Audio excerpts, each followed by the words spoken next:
Bienvenidos, mi nombre es Andrea Quintana y desde la redacción fiscal de Thomson Reuters gestionamos la realización de este tutorial en donde la contadora Mirtu Serpater nos actualiza sobre el tratamiento a dispensar sobre el programa de atención a la producción y al trabajo que ha surgido como consecuencia de la pandemia en nuestro país.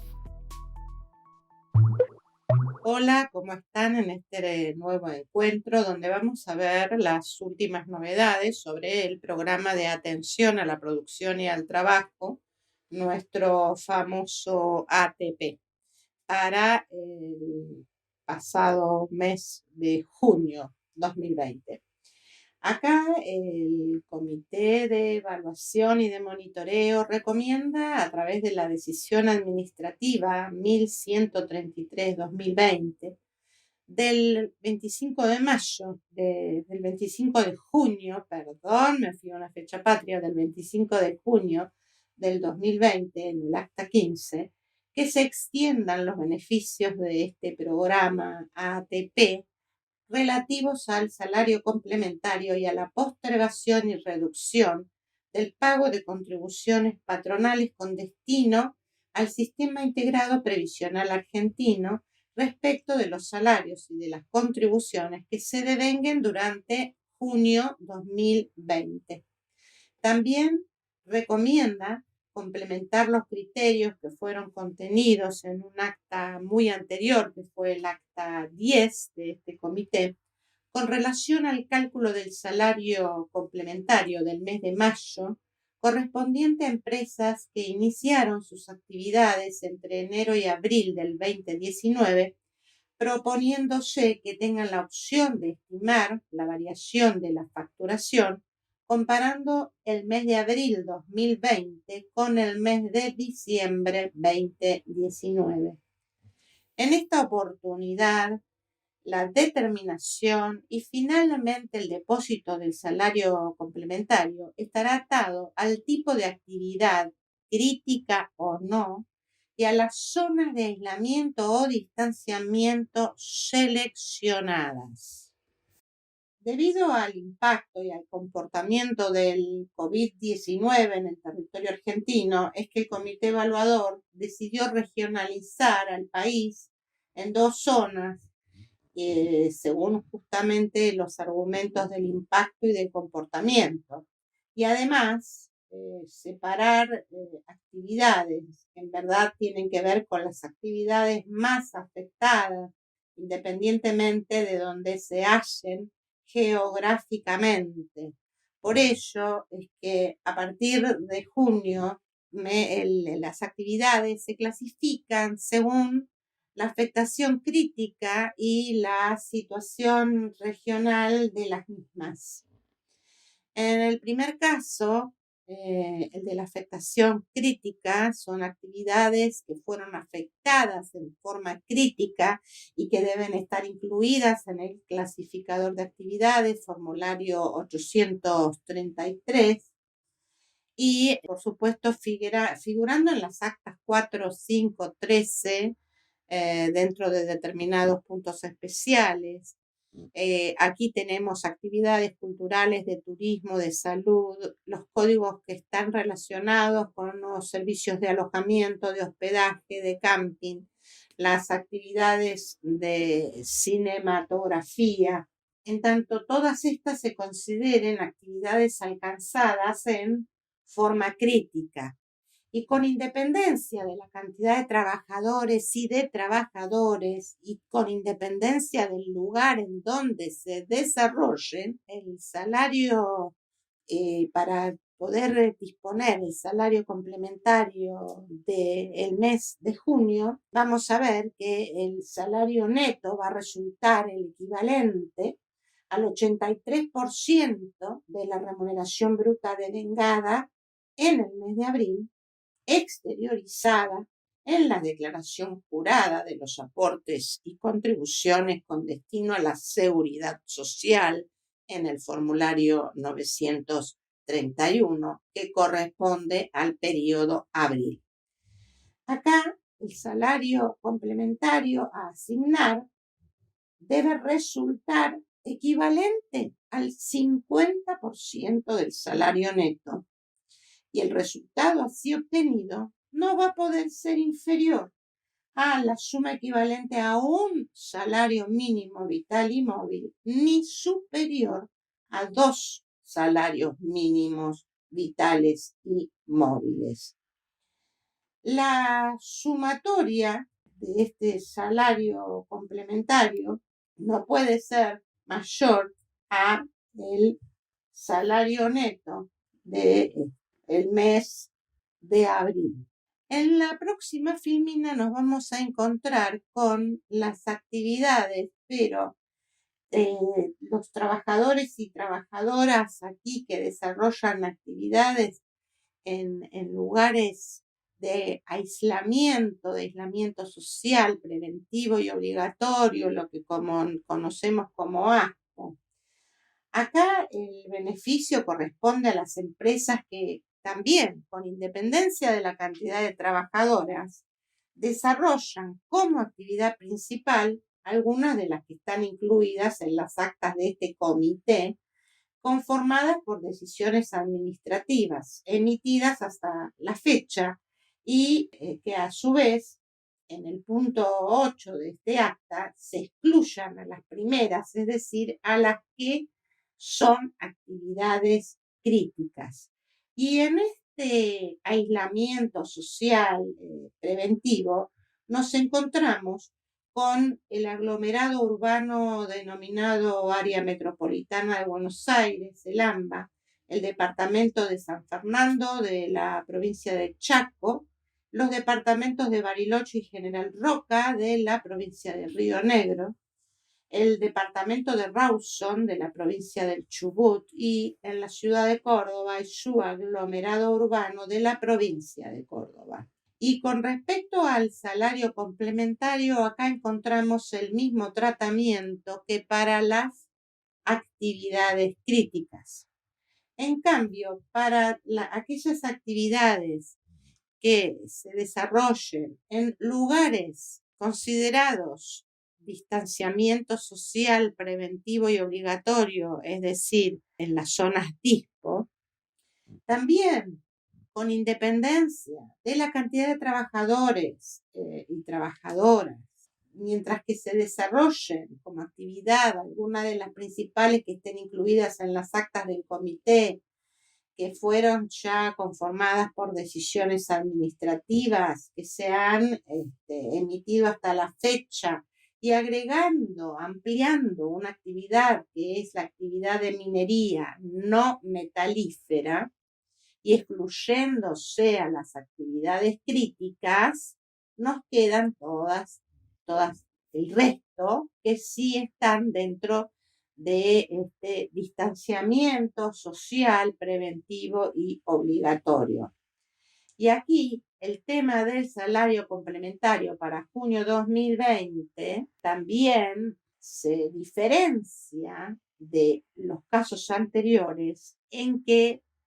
se le otorga como subsidio un monto por cada trabajador que no puede exceder de un salario mínimo vital y móvil. En los anteriores, este salario complementario estaba entre el mínimo de un salario mínimo vital y móvil y la posibilidad máxima de 2 salarios mínimos vitales y móviles. Pero en esta zona de DISPO no podrá exceder de un salario mínimo vital y móvil. Y respecto a las situaciones del pluriempleo, también, independientemente del encuadramiento del empleador, no podrá ser inferior a la suma equivalente a un salario mínimo vital y móvil, ni superior a la suma equivalente de 2 salarios mínimos vitales y móviles. Y la suma del salario complementario, de acuerdo a estas reglas, no podrá arrojar como resultado que el trabajador obtenga un beneficio por el concepto en trato, digamos, superior a la sumatoria de las remuneraciones netas correspondientes al mes de abril del 2020. Este salario complementario, determinado de acuerdo con estas pautas, debe distribuirse proporcionalmente considerando las remuneraciones brutas que fueron abonadas por cada uno de los empleadores. En este caso, se tiene que tener en cuenta trabajadores con hasta 5 empleos por los que puedan verse beneficiados por el salario complementario. Ahora acá vamos a ver que debido a la regionalización es que la AFIP el mes pasado comenzó a enviar notificaciones a los domicilios fiscales electrónicos de los empleadores solicitándoles que complete en mi simplificación, es decir, en el sistema registral simplificación o en el sistema registral empleadores, que registre el o los domicilios de explotación y el domicilio donde debe desempeñarse el trabajador. Esto fue de suma importancia, pero lamentablemente la AFIP, al enviar las notas al domicilio fiscal electrónico, no explicó el porqué de esta solicitud y tal fue el caso que la FAPSE solicitó se diera mayor tiempo para que el empleador pudiera cubrir estas situaciones. Entonces, ¿por qué se dio esto? Porque para el mes de junio del 2020, la procedencia de pago del salario complementario será por la relación quit-will-zona, a diferencia de los meses anteriores, en los que la zona no era un dato que se tuviera en cuenta en la aplicación de este salario complementario. Esa fue la razón. Entonces, acá vimos que para la base para el salario complementario de junio, tenemos que el salario neto es un equivalente al 83% de la remuneración bruta devengada en el mes de abril del 2020 del formulario 931, o bien ese salario neto va a ser un 83% de la prestación no remunerativa del artículo 223 bis de la Ley de Contrato de Trabajo, o en su caso, la prestación no remunerativa que surja del acuerdo salarial entre las partes homologado por el Ministerio de Trabajo de la Nación, siendo que el salario complementario resulta el 50% del salario neto de acuerdo a las pautas que hemos visto anteriormente. Acá tengo que tener en cuenta que para el mes de junio no van a quedar comprendidos los trabajadores cuya remuneración bruta devengada en el mes de abril, según lo que se presentó en del formulario 931, supere la suma de 140.000 pesos. En mayo era de 250.000. También aquí deberán de traerse las extinciones de las relaciones laborales ocurridas hasta el 24 de junio del año 2020. Por el otro lado, la resolución 4757, que es del 8 de julio del 2020, también trae como beneficios el beneficio de la reducción de las contribuciones patronales al SIPA. Es una reducción de hasta un 95% del pago de las contribuciones patronales con destino al SIPA que correspondan al devengado junio 2020.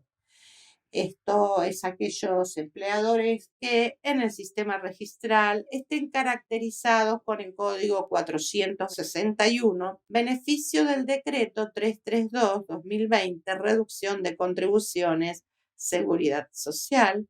y teniendo en cuenta que la declaración de aportes y contribuciones debe realizarse a través de la declaración en línea, que justamente va a tener todas las nuevas cuestiones que adapte de la versión 42 Release 5. Y por el otro lado, también esta misma resolución de AFIP nos trae el beneficio de postergación del vencimiento de pago de las contribuciones patronales al SIPA de junio 2020, que de acuerdo al número de la terminación del CUIT, en los primeros 0123, eso vencerá el 14 de septiembre. La terminación 4, 5 y 6 el 15 de septiembre y las 7, 8 y 9 el 16 de septiembre.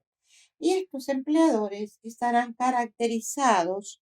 con el código 360 en el sistema registral, que justamente es el beneficio del decreto 332, postergación de contribuciones de seguridad social. Y también están los distintos códigos para realizar el BEP que no modifican su estructura, ni su forma, ni los códigos que se utilizaron en los meses anteriores, en abril y mayo, respecto a la postergación y a la reducción de contribuciones al SIPA, y ahí dice mayo, y acá también es lo mismo para las que tienen relación con el mes de junio. Por otro lado, las empresas que entran en el régimen de facilidades de pago, es decir, nosotros ya veníamos con un régimen de facilidades de pago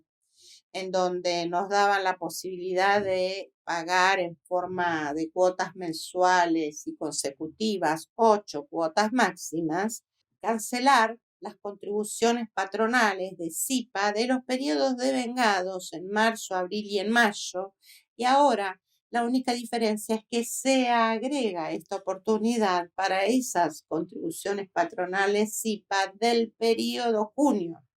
siendo este agregado el que corresponde al inciso D, es decir, que para el devengado de junio del 2020,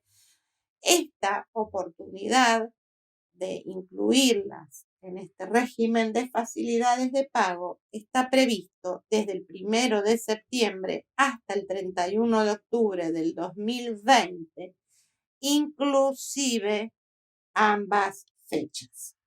Antes de ir finalizando, quería comentarles dos situaciones que podrían llegar a darse. La primera es que aún está previsto a través de presentaciones digitales la posibilidad de la devolución de los beneficios del salario complementario con sus correspondientes intereses para poder devolver el salario complementario del mes de junio. Pero la posibilidad de devolución del salario complementario con sus intereses respecto a mayo y abril está cerrado. Por eso se entiende que aquel empleador que quisiera devolver esos salarios complementarios de abril y o mayo debería presentar una multinota para que le den la oportunidad y la apertura de presentaciones digitales. La otra cuestión tiene que ver este mes sobre todo, o sea que lo que corresponde al devengado de junio, se determinó y aprobó el salario complementario del mes de junio a mediados del mes de julio, es decir, hace muy poquitos días, con lo cual nos vamos a encontrar con la situación del empleador de haber ya preparado el recibo de haberes y haber pagado los haberes del mes de junio dentro de lo que permite el artículo 128 de la Ley de Contrato de Trabajo, en consecuencia, hasta el cuarto día hábil del mes de julio, sin tener hoy todavía esa fecha conocimiento de ese salario complementario. Para lo cual se han publicado dos resoluciones del Ministerio de Trabajo. La primera es la 408 del Boletín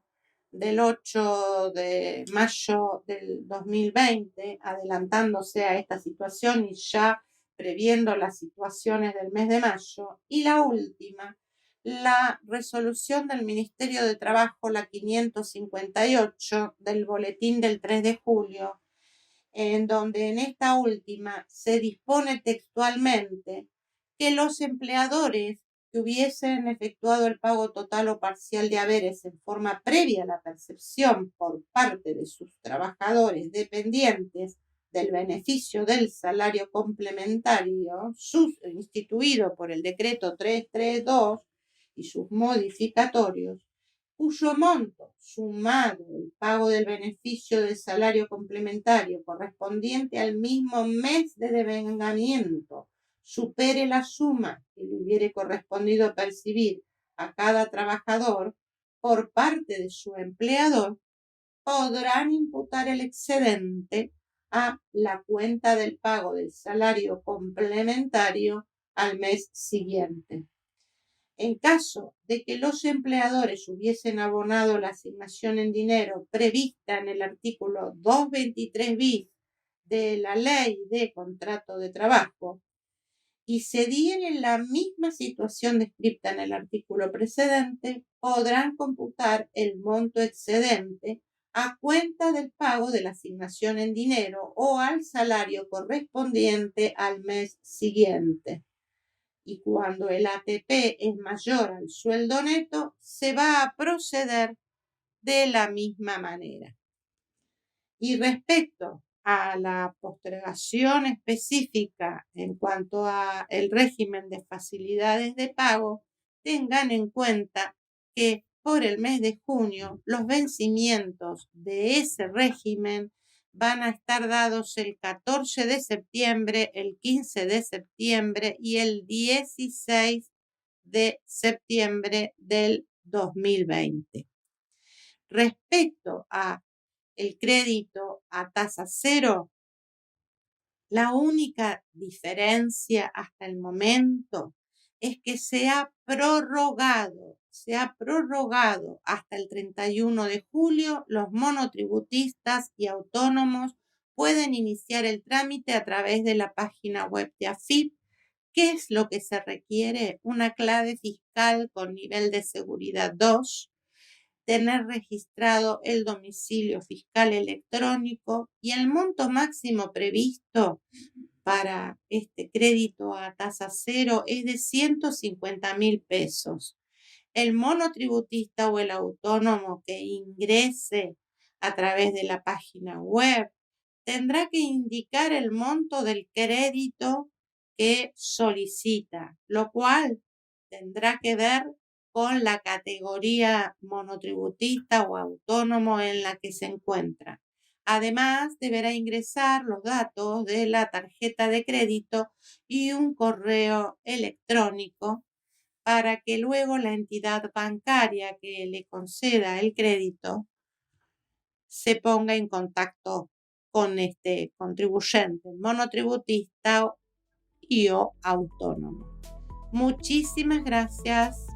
por estar del otro lado. Hasta la próxima.